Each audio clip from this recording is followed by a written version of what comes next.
What it do? What's poppin'? It's your boy Falcõn, man. Uh, Tapping in real quick, man, with another story, man. I got a lot of them. You know what I'm saying? I was talking with my manager, man, and he informed me on a couple things today. You know, I'm definitely gonna lock in on it tomorrow by the latest, and I need to start doing a few things over here that'll help me push. Talking with the homie from Vallejo, Sleep Dank. He told me some months back a few more things I can do that can help me push too. So it's about that time, man. It's starting to narrow down on me. The awards, man, is right around the corner. I can go in the crib and show y'all my calendar where I've been marking off the weeks. Excuse me. You feel what I'm saying?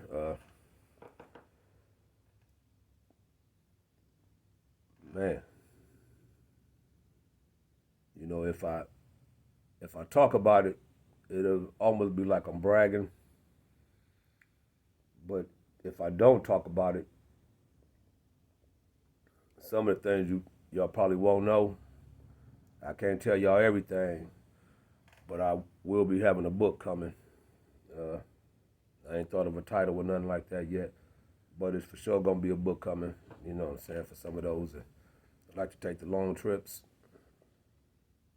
kick back, you know, on your patio or something, you know, on the beach or something, you know what I'm saying, and just kick back and read something. You know, it's definitely gonna be some good reading, something y'all can relate to. I'm probably one of the best storytellers in this rap music. You know what I'm saying? I ain't the best, but I'm probably one of the best unheard of storytellers that we got in this rap game. I got a song called Ooh Wee. I think could probably be a hit, but the content a little rough around the edges. Basically, it's breaking down the story of a 12-year-old boy whose best friend at school suddenly starts to miss school. And he missed school for about 3 weeks. And that fourth week, he comes to school, he got a pocket full of money, and he's fresh to death. And I'm asking him, where you been? What's been going on? And he explained it to me. And inside his lunch pail, he got some packs on him. You know what I mean? So after school, he gonna bust some serves. He want me to go with him, and we gonna go to his uncle's house.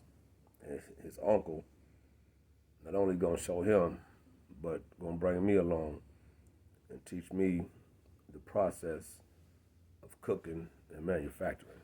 You know what I'm saying? It's just a story. Nothing I never really went through. You know, I've heard of some stories similar. You know, where young kids, you know what I mean, was brought to the game at a young age. Where as far as just dropping off a couple packs to the ice cream man truck, as the ice cream man just going through the hood, and there go one of the customers out there with their kids buying ice cream, you know, and the little youngin maybe 9 or 10 going to get the ice cream, but he also going to go, you know, do what he want to, you feel me? So, and they graduated into the game like that. I never went through nothing like that, but I have heard those type of stories. And those type of individuals now, you know, they grown, man, they 40-something almost, you know, 45, 46 or something like that, you know, almost 47, you feel me? They just now getting their life in order and living whole different lives, man. Some of them had to sit down for a while. They couldn't leave the streets alone. You know what I'm saying? I feel with this song, it was a way of saying how I got started in doing it and how the individual, as he got older, became the man. And as he became the man, he started buying all kind of material things. But it started to get hot on him. So as it got hot on him, he transformed his street money into rap money, you know, which a lot of us do. And what he sells now is legal. And everybody can buy it and purchase it. And he can put that legitimate money in his pocket, you feel me? So I think it's a good story. I think it go with the beat. It's produced by C-Dub. It's hot, you know what I mean? So, but I'm gonna tell y'all this real quick story, and I'm gonna get off of here, man. So one time, we go to this club in Roseland, Indiana. Roseland, which is right outside of South Bend, just on the other side of Notre Dame. It's a different type of element when you go to Roseland, man. It's not anti-black or nothing like that. As long as you do what you're supposed to do, they're not going to treat you no different. One love to Roseland, you know what I'm saying? I love Roseland, man. Y'all always had treated me good. Every time I went to Roseland, Indiana, I've always been treated good, man. I never really had no situation unless I or my brother, CB Luga, put me in a situation in Roseland, and situations, you know, may go, you know, how they go.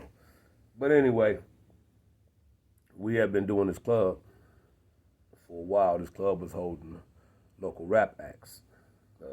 Every Thursday night, you go up there and get on stage, sign up, get on stage, and perform your songs.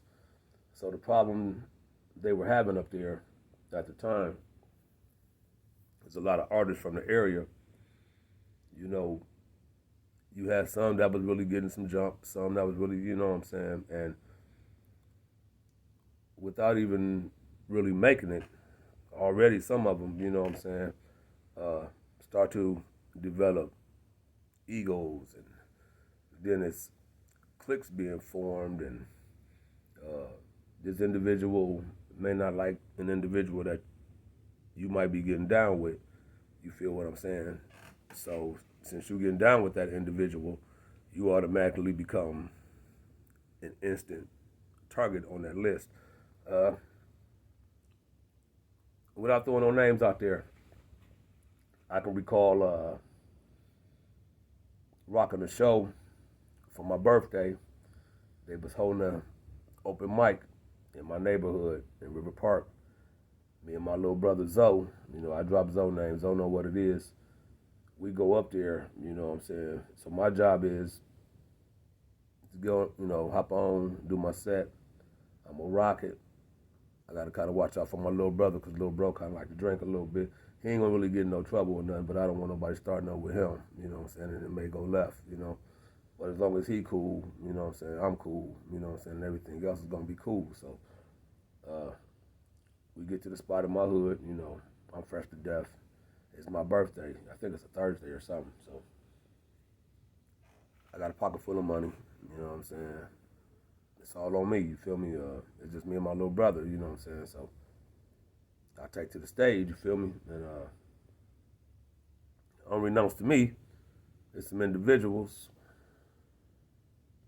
that's been going through the club,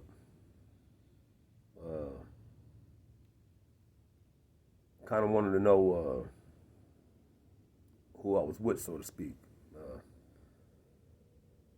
Person I was clicked up with, which I think only one or two people probably knew at the time.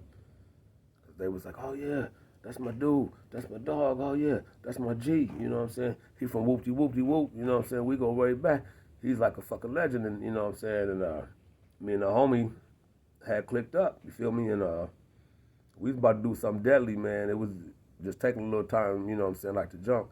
And he had some things that, he was really trying to work on the outside, you feel me? He do movies and video and things like that. So they was about to get ready to take a trip, you know what I'm saying? Some years down the line, he would end up going to the ATL and having a good experience down there. But anyway, you know what I'm saying? This is way before all that happened. I'm at the club, like I said, and I guess it kind of went around. The homie I'm clicked up with, he kind of into it. He got a side beef going on with some other cats, you know what I'm saying, from the area, and some people that was talking on him, you know what I'm saying, and I guess they thought, he couldn't get access to another page. So once the conversation with him and an individual and another individual stopped, he kind of thought it was kind of funny, you know what I'm saying, which I probably would too. So one of the cats that was talking, you know what I'm saying, he go to their page, and they just started up a whole nother conversation.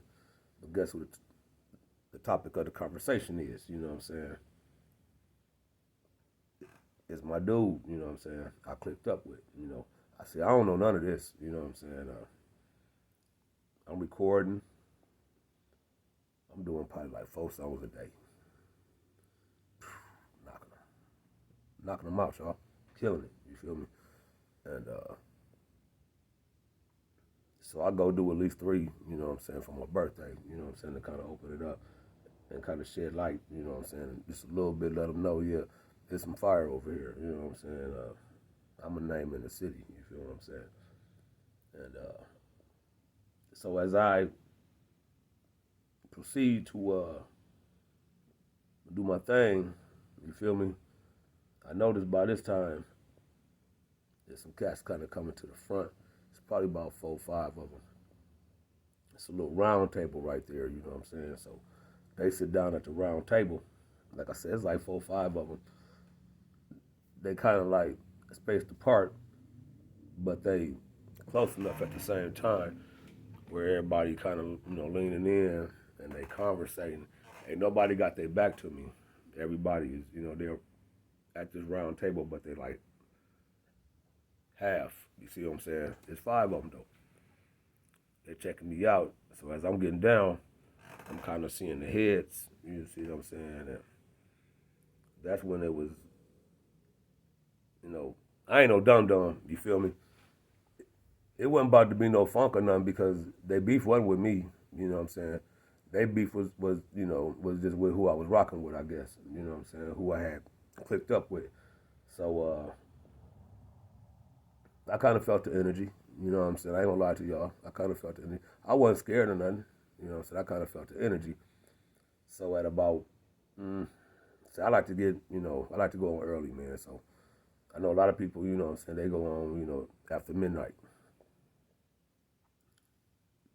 If I got to go on at midnight, by 12:30, I'm done. By 15 minutes to 1, man, I'm probably making my exit. I ready to make my rounds and holler at everybody I need to holler at. Got the contacts. And I'm going to tell them I'm out the door. I'll holler at y'all. I'll be in contact with you. And I'm ghost, man. I don't even, because soon I got to 12 o'clock. For some reason, it may be a club that have a dress code for you to even get in. You know what I'm saying? No t-shirts, no hats. But then after midnight, you liable to look up, and it's a section full of people with t-shirts and hats. You like, hold on for a minute. You know what I'm saying? I couldn't come in here like that. You know what I'm saying? I'm up in here with gaiters on. You feel me?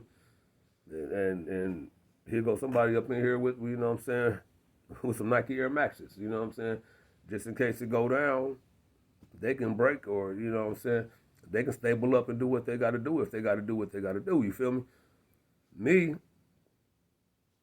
I could try to stable up, but y'all know them gators, you know what I'm saying, if I'm on the stage, I'm probably getting down like James Brown. You feel what I'm saying? So yeah, it's not, you know what I mean? It's so, So, but it wasn't nothing like that. You know what I'm saying? But I most definitely felt the energy, and like I said, I wasn't scared of none of them. You know what I mean? I just thought it was a little odd. You know what I'm saying? How they, you know what I'm saying, tried to, So maybe about 12:05, you know what I'm saying, or so, I could see the energy in the club kind of changing a little bit, and they was letting, had some T-shirts up in there. You feel what I'm saying? So I motioned to my little brother. We was parked out front. It's time to roll. You know what I'm saying? I motioned to my little bro, it's time to roll, man. By that time, what I'm saying, Zoe helped. He already had a ball. He got it in. He seen me get down, what I'm saying. My little brother always right there, what I'm saying, like at stage, what I'm saying. Whenever he get the opportunity to see me rock, he gonna be right there in front. So he seen me get down, what I'm saying, and we was out the door, what I'm saying. But back to the one story in Roseland at Cheers, man. We had Cheers nightclub in Roseland, man. We had did Cheers plenty of times on a Thursday night. So this particular night, my other homie that do the beats, for those that know, I ain't even gonna drop his name, you know what I'm saying? I just say Buddy, you know what I'm saying? Those that know, me and Buddy used to rock, man, for about 20-something years tight, man. Me and Buddy had a group called MobWay. We was making some names, man. I was G-Mac. G-Mac in the group, man.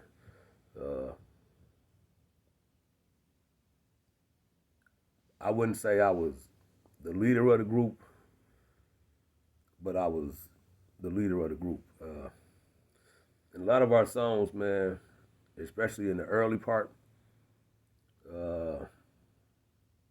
he would do the one verse, and of course he would do the beat, and I get the two verses. So a lot of times, I guess it would feel like maybe it was my song and he was just featured on it.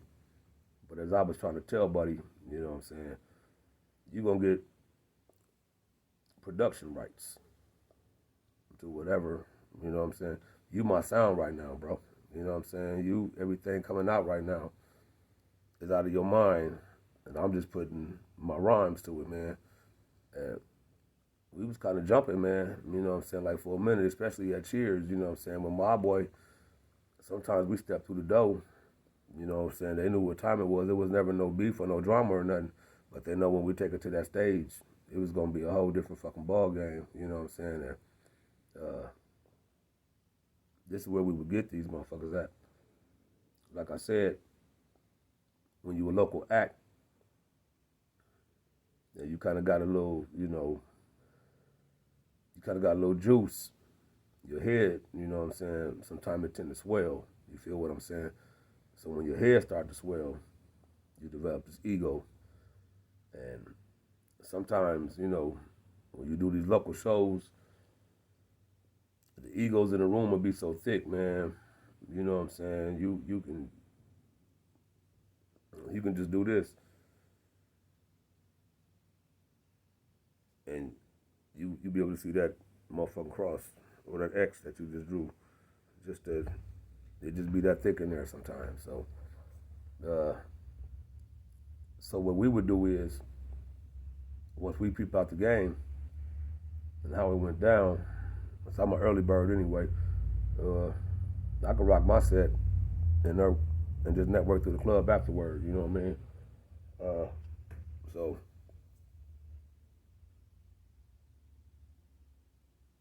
this particular night, Buddy went with me. I'm gonna rock it just by myself this night. You know what I'm saying? I got 3 or 4 off the new one. I'm about to kill something tonight. I think Buddy got a feature with me on one. I'm not really for sure. I think he do though. And the one he got a feature with me on, it was a homie. I don't know what happened to him, man. I'm gonna name drop him though. His name was Joe Boo. Precocimus Records, I think it was. He was more like a DJ, but he was doing beats and stuff, man. Joe Boo was the homie though. You know what I'm saying? I really like Joe Boo. But Buddy, I guess he wasn't really too fond of Joe Boo. You feel me? Because I guess Joe Boo and Buddy's little brother used to hang out. You know what I'm saying?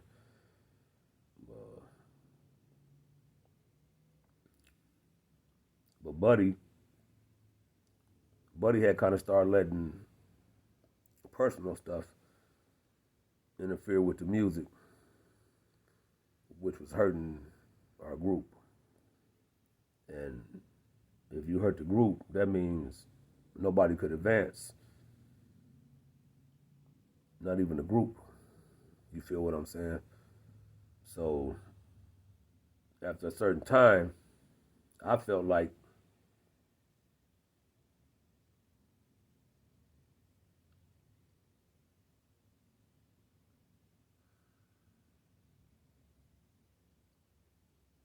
after 20 some years, bro, maybe it's time for you to cut Buddy loose, man, and y'all go y'all separate ways, man. You know, sometimes you may be better apart than you are together as a team, as a duo. When I look at duos, I look at UGK,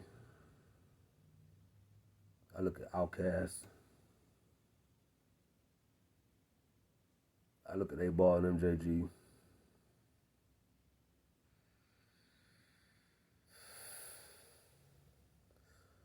I look at the Loonies. I look at the Convicts. I look at South Circle.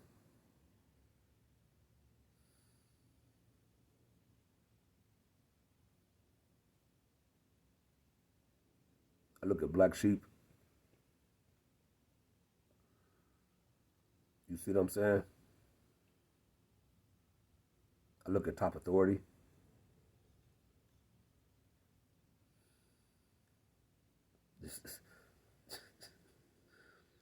Shit hurt to even talk about this shit, man. To a certain, but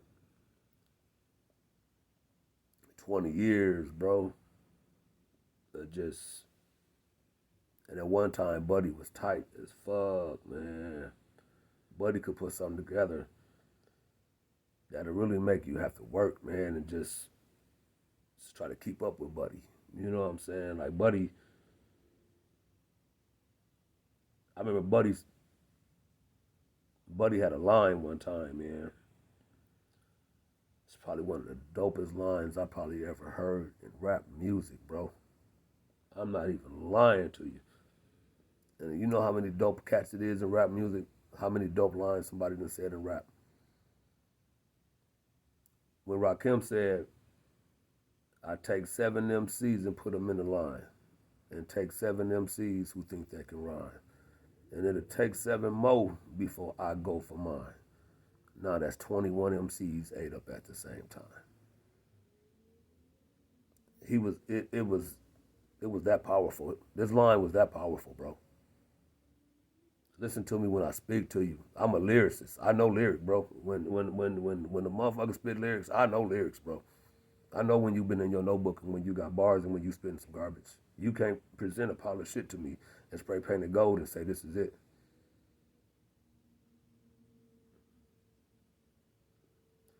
Buddy said,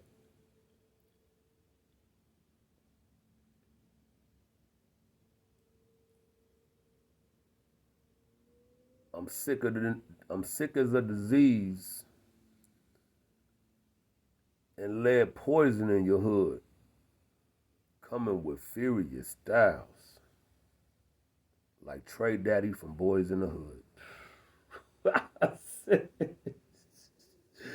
And then he kept rapping after that, man. And I let him get it off. You feel me? And I had to stop him as soon as he was done. And I was like, bro, did you hear what you just said, bro? Did you hear what you just said?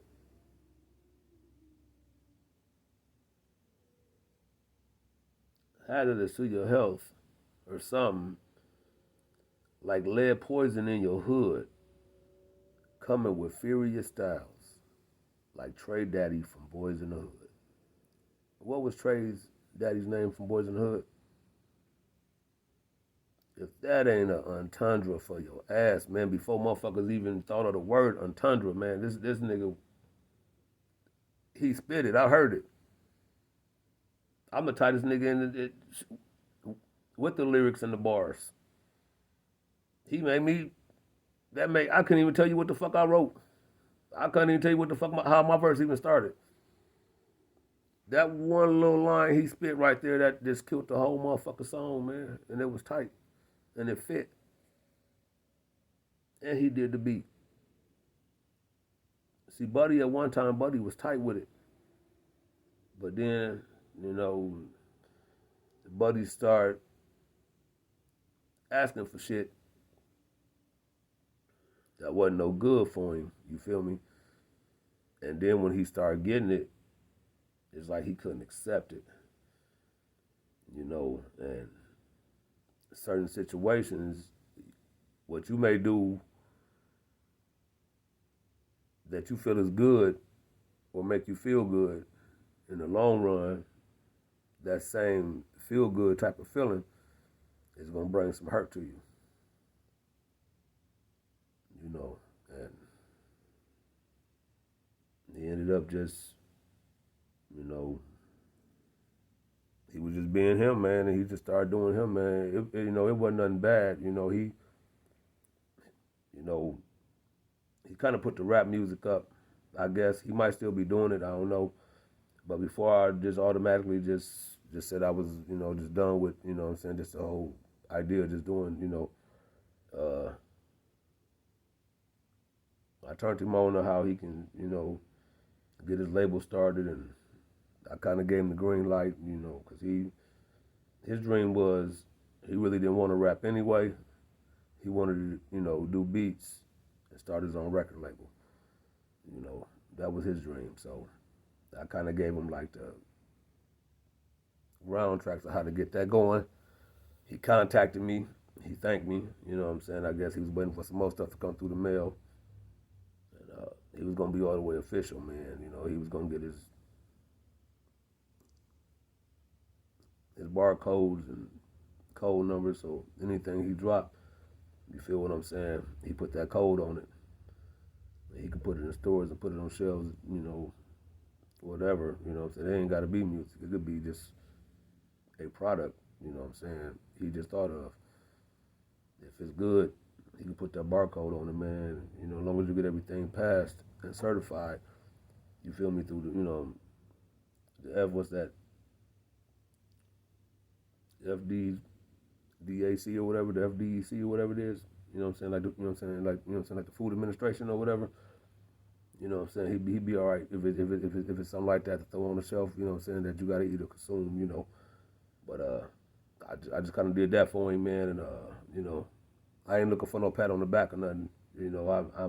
I'm not mad at Buddy or nothing. What I'm saying? I'm just a little disappointed. What I'm saying? As if y'all couldn't see. What I'm saying? I damn near broke down even talking about it. I'm certain things I'm kind of emotional about, especially if, I kind of looked at you like a brother or something, what I'm saying? And what I'm saying, I feel you kind of let me down a little bit, what I'm saying, on certain ends, what I'm saying? And I got to understand that, because family, for the most part, it comes first in any situation. You got to be a man first, what I'm saying, and take care of your family, you feel me? And so I wasn't upset with him about that. It's just 20 years of what we had already invested, and we just let it go like that, what I'm saying? But he didn't want to let it go. It was mainly me, but I felt like, like I said, wasn't nobody going to advance, what I'm saying, if we would have stayed together, man. And as soon as I let certain people go, I'm talking as soon as I let them go, man. As soon as I let certain people go, I'm not lying to y'all, man. I got on what's called the Mitchie Slick trip. Mitchie Sick trip, you know what I'm saying? What's up to the homie Mitch, you know what I'm saying? Shit, I just, you know what I'm saying? San Diego, you know what I'm saying? Hey, I be following, bro. You feel what I'm saying? You got songs with a lot of people. I'm actually trying to get songs with. So, and I kind of followed that approach. And what I did is I started to reach out to certain artists. So already got platforms and names for themselves uh, in hopes to get a response in a certain area on the map in the United States, out west, state of California, man. I got hella responses, man. I got outrageous responses, man. I shot some links out to some music. I tapped in with some cats for some features, you know, and just really got to the business, man. The first thing I had to do, I had to find me a producer. You know, I had to find me somebody I can trust. For number one, somebody I know that's always gonna bring that heat, even if it's not the style that I like. You know, I don't go at every beat. You feel what I'm saying? Though I do listen to every beat. You know, I got dibs like everybody else do that he fuck with for every beat if I want. You know what I'm saying? All I do is just, hey, let me get that. I shoot it to him when I want. He throw it in the, and we go ahead and make it happen like that. You feel me? So I had to find me a producer. I did that. You know, like I said, Buddy was doing beats for me for over 20 years. You know what I'm saying? And I'm a type of cat. You know, yeah, I'm gonna reach out to other people, to other producers, but once I find that one, that's probably gonna be my go-to, no matter how big I get in this, no matter how many paths I cross, you know what I'm saying, with certain individuals, east, west, north, south, overseas, Jamaica, Mexico, you know what I'm saying, the UK, I know some rappers over there, you know what I'm saying, whoever I cross paths with, my go-to is always gonna be my producer, which is C-Dub. You feel me? I know some other cats out there, you know what I'm saying, out there, out west, I be listening. I keep my ear tuned in like a motherfucker. I be listening. Uh, some of y'all, I may not know by name or face, but I may be familiar with a certain, you know what I'm saying. I know the homie L Fingers, you know, he be dropping that crazy shit. You know what I mean? The Mechanics, they be dropping that crazy shit. You know what I'm saying? Hunger Force, they be dropping that crazy shit. You know what I'm saying? It's so many SF tracks. He be dropping that crazy shit. It's so many, you know what I'm saying? But I haven't really got a chance to really work with a whole lot of y'all. You know what I'm saying? When I really be dealing with a whole lot that I really do business with. And the reason why I continue to do my business with him is because it's good business. You feel what I'm saying? And I'm always, if you do good business on your end, I'm definitely gonna do good business on my end. You know what I'm saying? And we always keep the good business, man. You know what I'm saying? And that's been like my motto through my whole journey since I left Buddy alone. You know what I'm saying? But so the story goes, we get on stage and it was a song Joe Boo had did, and the beat was crazy. Buddy went first. I had the second verse. Anybody know me? I'm a rehearse freak. I'm a perfectionist, so to speak. As I got, now, as I get older, I developed tricks, especially when I record. You know, I record at a fast pace. I can go and do 3 songs, mix and master, in probably about an hour. if I just really want to. And if I really want to push it, I probably can do 4. You know, that's just really, really pushing it though. You know, but I know the tricks and trades. You know, it's been times motherfuckers been trying to get me in the studio. You know what I'm saying? Want me to go over my shit and go over my shit and go over my shit and go over my shit. But even doing that, I'm in there knocking it out. It ain't never no super duper long time you get my shit done. Because I already got how I want my shit to sound anyway. And I go in there by myself. I ain't got 10 people in there with me. Oh yeah, take that. Oh yeah, put that. Because what happens, the person that you paying start listening to these motherfuckers who ain't paying shit. And I'm the motherfucker giving the money up. Ain't no distractions. I'm straight up business, man, especially when it comes to the studio. I shot the video, me and the homie. My mind, we, you know, kick it a little bit, but we was a little tired from the night before. I ain't gonna lie to you, you know what I'm saying? So he kind of turned in a little early because he had to be on the plane the next day. And I went to the crib by 8, I turned in early. You feel what I'm saying? So that's just how it was, man. We wasn't, you know what I mean? It was all business. It wasn't going nowhere after that. It wasn't going to the club. Wasn't popping no bottles. Wasn't, you know what I'm saying? He had plenty drink. He had plenty smoke when I dropped him off at the telly. You feel me? He was straight, you know what I'm saying? He was able to do it, you know, say whatever he wanted to do, you feel me? But me, on the other hand, I'm, you know, yeah, you know what I'm saying? I'm, you know, so it's all business. So I'm a perfectionist. I like to rehearse my music, man. Me and you might rehearse for an hour and a half, 2 hours, straight rehearsing, no bullshit. Music blasting. We in front of the mirror. We getting our shit down. We getting our routine down, you feel me? We might do that shit for an hour and a half, 2 hours.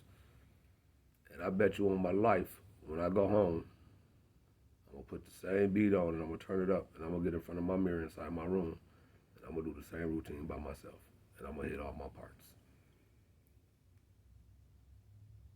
We get to this in particular song, man, we would have knocked them dead if we could have pulled this motherfucker off. The homie got the first verse. The buddy got the first verse.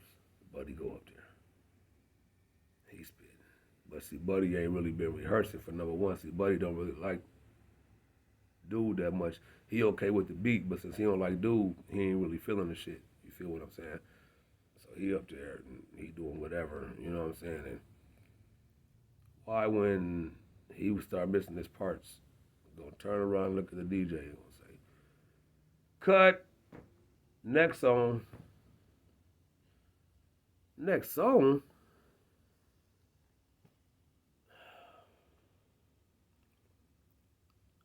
That was when I told myself,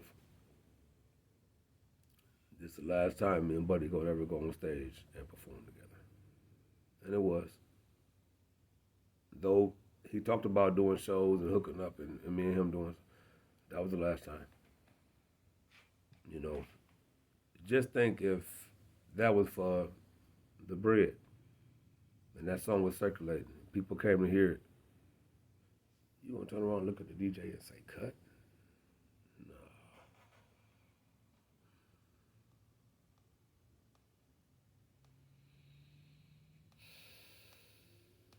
Because you were unprepared.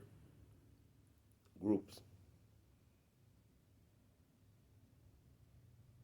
Out of all those groups I named that we no longer hear, or, you know, something may have happened where, you know, half of the group might not be here or whatever, or one half to stop making music, or, you know. Some of them still pushing it, you feel me? Out of all those groups I named, those duos, one thing that they had that we didn't, even with the Loonies, even if they can't get along or they can't come together, that's their business. That ain't what this about. If Yuck and them had to go on stage right now, even though they doing, you know what I'm saying, whatever going on with them is what's going on, I bet you they could hit their set off and do their songs like a motherfucker and won't nobody miss. Everybody will be prepared and ready to go, I bet you that. I bet you that. Nah, man. Nah. Y'all, you know what I'm saying? So, you know. So anyway, this is the funny part, and I'm gonna end it, man. We damn near 40-something minutes. I'm gonna end it with this, man. You know, as the last song is just me. So I'm rocking it to let y'all know. I'm kind of trying to take it easy on the last song. I got a little something, so somebody got me a pitcher of beer. The waitress bring it over. I take the whole pitcher. I'm on stage with the pitcher of beer in my hand. I got the mic and the mic stand, you feel me? Ain't no need for me to take it out. I ain't, y'all already done seen what it is. I probably done rocked, you know what I'm saying, like two. Buddy done jacked off our third. So I got the fourth with just me. So I'm gonna try to end it nice. I done kind of worked a little bit, you feel me? So as I'm sipping the beer, I turn my back. I'm looking at Joe Boo. I think Joe Boo DJing the set. I got the hand up and I'm, you know what I'm saying, I'm rocking it. I ain't even got the mic still on the mic stand. I got the beer in my hand. I take a little sip of beer out the pitcher. You feel what I'm saying? I turn around. It's this chick on stage, man. Then took off all her clothes. And she bucket ball naked on stage. Now don't mind me. But I'm just saying, I know my music is sounding good than a motherfucker. It's my newest shit. I think it was,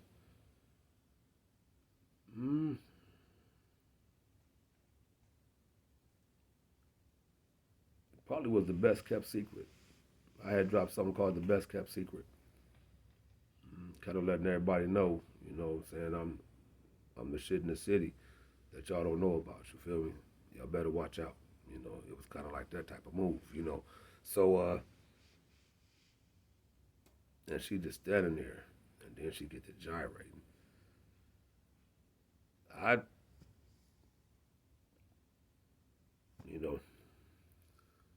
seen the breasts. You feel what I'm saying? I didn't see nothing else. You know what I'm saying? I didn't really go down that far. Her friends come up there and grab her. They laughing at her. She drunk though. They carry her off stage. You feel what I'm saying? My whole thing is, Buddy was on stage with me. Why he didn't try to